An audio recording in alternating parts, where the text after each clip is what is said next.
This segues nicely into your business model. You have an interesting take on an approach I've not seen before. Can you take a few moments to tell us about it? We'll leave the open source possibilities off to the side for the moment, but we are diligently exploring in that area. I never intended, and do not intend even now, to be the CEO of Certitude Digital. My strengths are in technology, not in business. But I knew even in the early going that what we were doing had the real potential to become a very big deal, and that we were going to have to engage people with genuine expertise in scaling our startup into a decacorn. That's a term I was not familiar with, but one that a couple of heavyweight business types who know something about what we are doing have used to describe where they see our potential. For newbies like me out there, that's apparently unicorn times 10. To attract and engage people on the business side of the house with that expertise and level of previous success meant that I was going to have to learn at least the basics necessary to communicate with them. As a point of full disclosure, we haven't yet found anyone anywhere near that guy or girl that we are looking for, though we have certainly slogged through our fair share of wannabes and pretenders. That's one of the serious minefields that startups have to navigate here in Southern California that no one ever warns you about. So I am very much still in learning mode as I continue to look for the right person. Let me plug those efforts here a little and say that we will gladly accept and diligently pursue any sincere resumes or inquiries sent our way. We do welcome diversity in all forms and encourage applicants who feel like they have the requisite background, drive, skills, and experience to apply. We are not kidding when we say it is our full intention that the CEO who gets us there becomes the most respected and rewarded person in that position in the United States. Having said that, let me also say this is not an on-the-job training situation. It's not part-time and requires extraordinary intelligence, dedication, talent, bona fides, vision, sacrifice, work ethic, and of course, self-confidence. We are fond of using Elon Musk as our role model and disregarding his gender and cultural attributes. He does embody the attitude and approach we are looking for. And Certitude Digital's assault on the cybersecurity problem domain is very much at the same level of scale as was the electric car at the time he created Tesla, or as is the Hyperloop or SpaceX. I apologize for the digression. Back to the subject. Obviously, I'm going to be running way long for this segment. So that I could have that conversation with an Elon Musk type when and if I ever actually ran into him or her and not come away from it looking really stupid, I spent a number of years bringing myself up to speed on business matters in parallel with development tasks. The culmination of all of that is represented by an article I wrote in March 2017 entitled Certitude Digital's Business Model Explainer that appears on the article's webpage on our certitudedigital.com website. At the time, I was very active on LinkedIn, and the article was posted there. I circulated links to it among several thousand connections I had who were business savvy. My thinking was that I'd get back some critiques and use those to tweak the article and my understanding of digital business. Instead, I got rave reviews and a really enthusiastic response. So I left the article exactly the way it was and predicated Certitude Digital's business model upon its assumptions. Let me stress here and now that while I think the direction we are headed in is the right one for now, and we've done a good job pre-COVID of laying out and following a strategy, the business model we will ultimately follow will be that designed by whomever takes over the reins of our business framework. Obviously, we do hope that person will embed a significant portion of our work into their strategies, but as long as we stay clearly on a high road as a business entity, we are always open to better ideas. That having been said, the current plan is based on two core revenue model assumptions around our amulet technologies that are completely new to cybersecurity. Though the second is similar in some ways to click-through revenue generation Google has made famous in general software web services and online products. We never do anything without a backup plan. So those two novel revenue assumptions are backstopped by traditional revenue streams generated by traditional software and services, product sales, and subscriptions.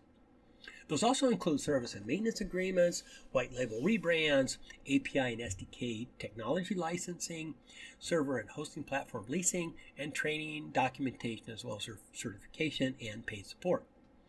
You'll want to note that products and services revenue around our GNOME's identity authentication, Hackless hardware isolation, and Kirchhoff's complement and ciphering technologies are all based on those more traditional business models. The first of the two revenue assumptions that are new to cybersecurity is the idea that the person or entity receiving the value should be the one paying for it, and they should pay the least amount reasonably possible. I know that it is hard to believe that after 50 years this would be a new revelation in cybersecurity, but it has never existed before. Consider virus scanners. Virus scanners actually do not protect you as a person from anything. That virus doesn't know you. It's blind to what you have on the device, and it has no way to take something it found interesting, even if it could find it. No, viruses, as opposed to worms or bots, which do more creative things, attack the operating system primarily as harassment. And they attack it because the entity who provided you that operating system did such a lousy job writing it.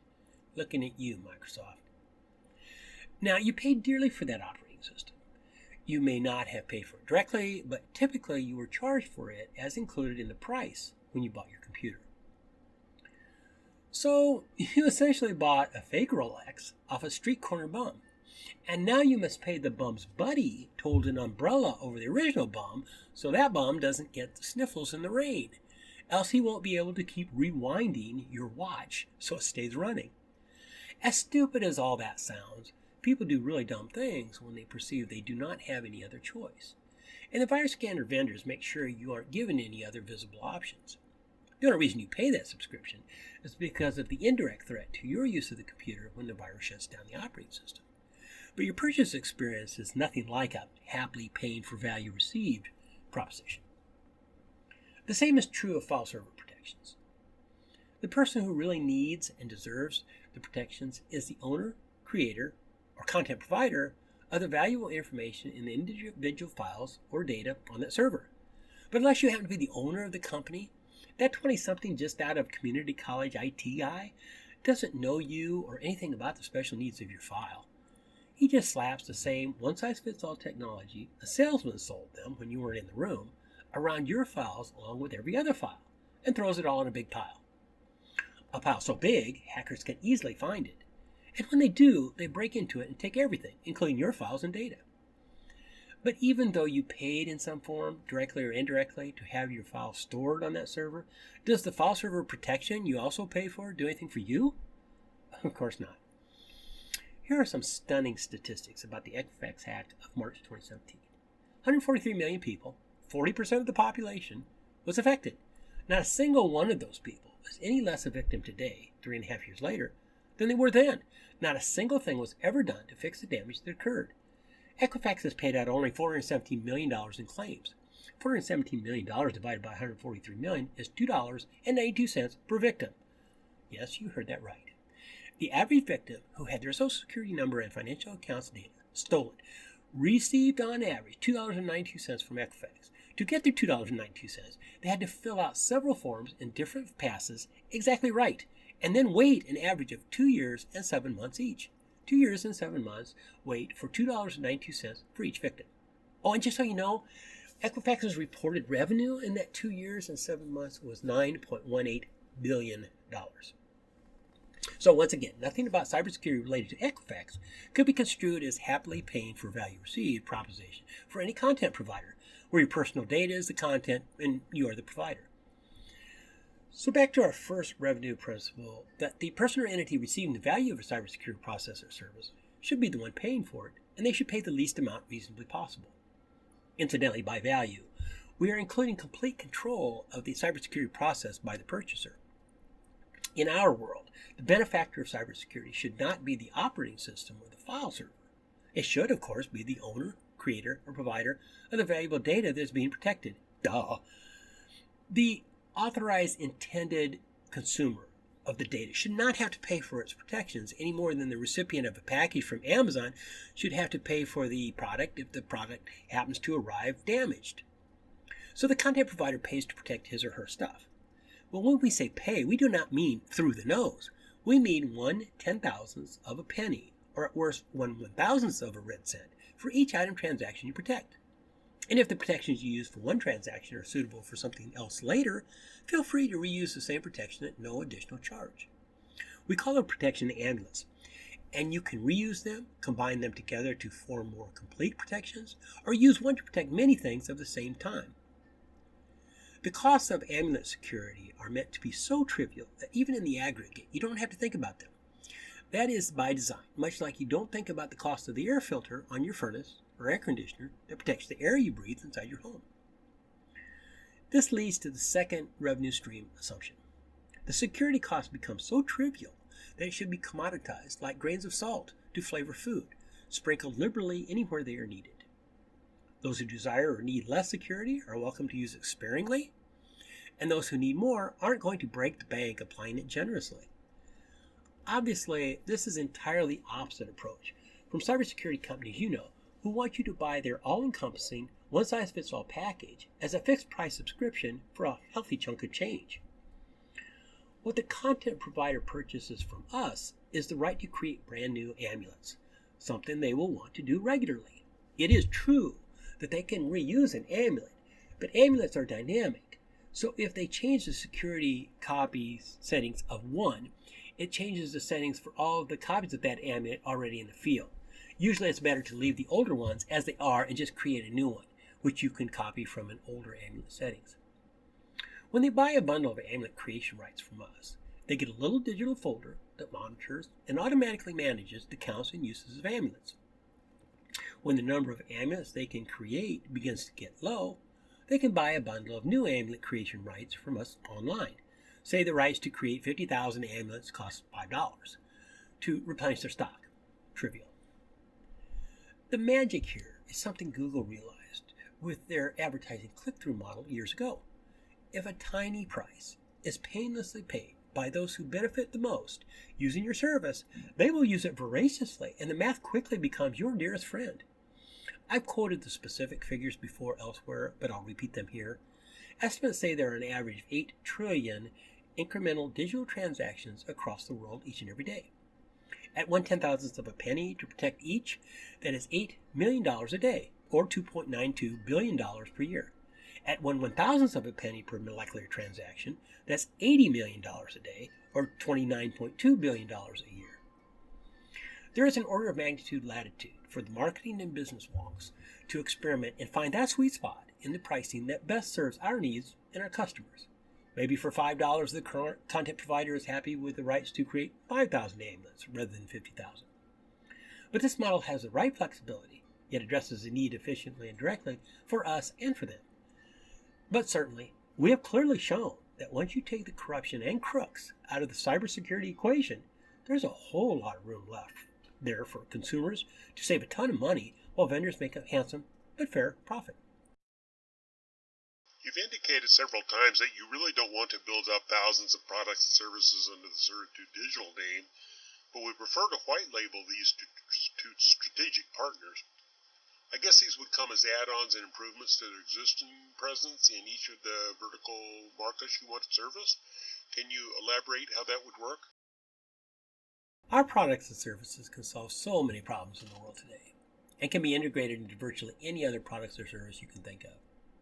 It serves the economy, it serves the consumer, it serves business, and it serves us to get our technologies distributed into the world at large as painlessly and as quickly as possible. Listen, yes, it's a business, but we are doing this to help people.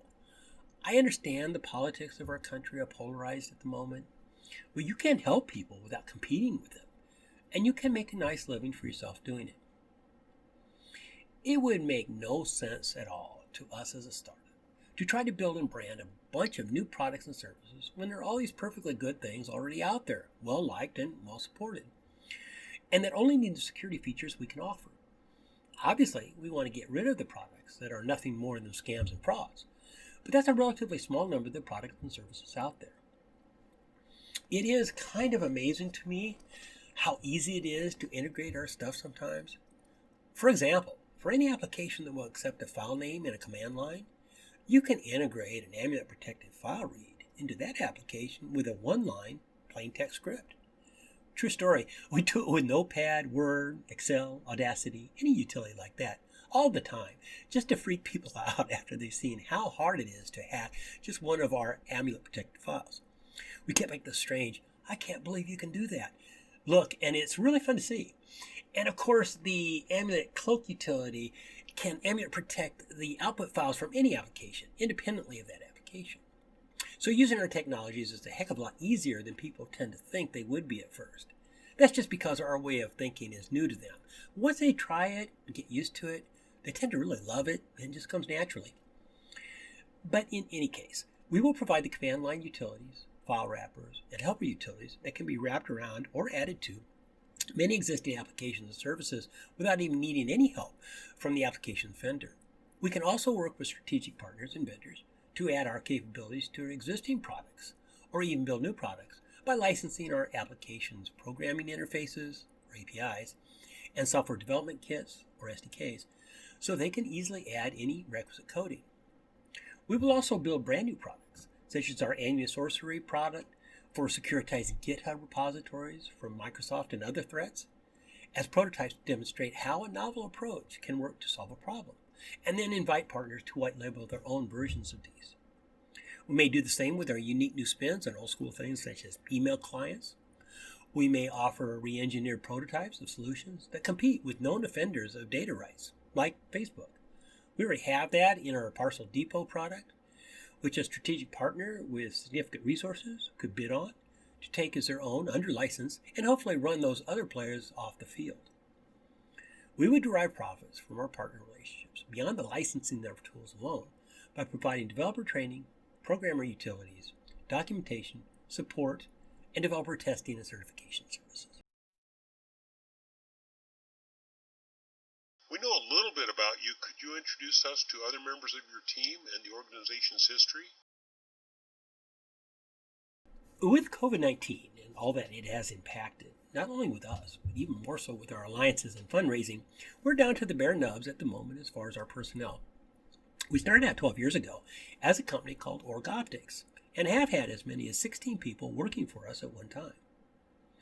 Like many pre-money startups, we have shrunk and grown throughout the years. In March of this year, just prior to the impact of the virus being felt here, and as a result losing the strategic partnership we had invested in and were relying upon, we were in the beginnings of a major growth spurt. We were right at the cusp of taking on the recruiting, selection, and hiring of a world-class CEO and his team as a standalone, all-hands-on-deck task, and had just gotten things packaged up nicely so that ideally the right person could bring in their own business team they were comfortable working with and could hit the ground running while we raised funding to extend the technical capabilities we have and have access to. But to answer the first part of your question, our staff today consists primarily of myself and James Cardle, our longtime patent attorney who has gone to extreme lengths to provide us top-tier intellectual property services since 2008, even in the face of his own personal challenges. James was a tenured engineering professor before becoming a patent attorney, which he has done for the past few decades, even as he is still registered as an engineer in California. We recently lost the services, hopefully temporarily, of our longtime COO and my right hand, Scott Orman. We simply haven't been able to attain the funding to pay salary. And after more than 3 years under those conditions, Scott had to find the means to pay his family's bills. Scott was a longtime project manager with Qualcomm here in San Diego before that, and was adept at picking up all of the tasks anyone else could not do, including business management, short explainer videos, and building our website. In fall of 2019, we engaged the Canadian software technology firm Cypher.co to form a joint venture called Synapsis.co. Cypher.co was to provide the capital raise, business management, and outsourced development staff from Bulgaria, while we provided stateside product development, technology licenses of our intellectual property, and technical direction. Certitude Digital committed fully to the partnership, letting our own initiatives language to support bringing their staff up to speed on our technologies and bending our goals to fit their agenda. Unfortunately, with COVID-19 and challenges they were having internally, managing their financial situation or retaining staff, Cypher.co was not able to meet their obligations or expectations under our agreement, and we mutually agreed to terminate the Synapsis.co venture in June. Despite these headwinds maintaining our team, we have continued to make impressive progress. In May, we filed another patent application And in June, our sixth utility patent issued from the U.S. Patent Office. We've engaged a refactor of our code base that will make it easier to generate future products and train technical staff, and have vastly increased our video library and documentation on our website. We have evolved a plan to raise funding through WeFunder and augment our staff using the proceeds, and look forward to returning to what was originally our next step, which is our campaign to seek out extraordinary contributors on the business side of the house to match our technical expertise, onward and upward.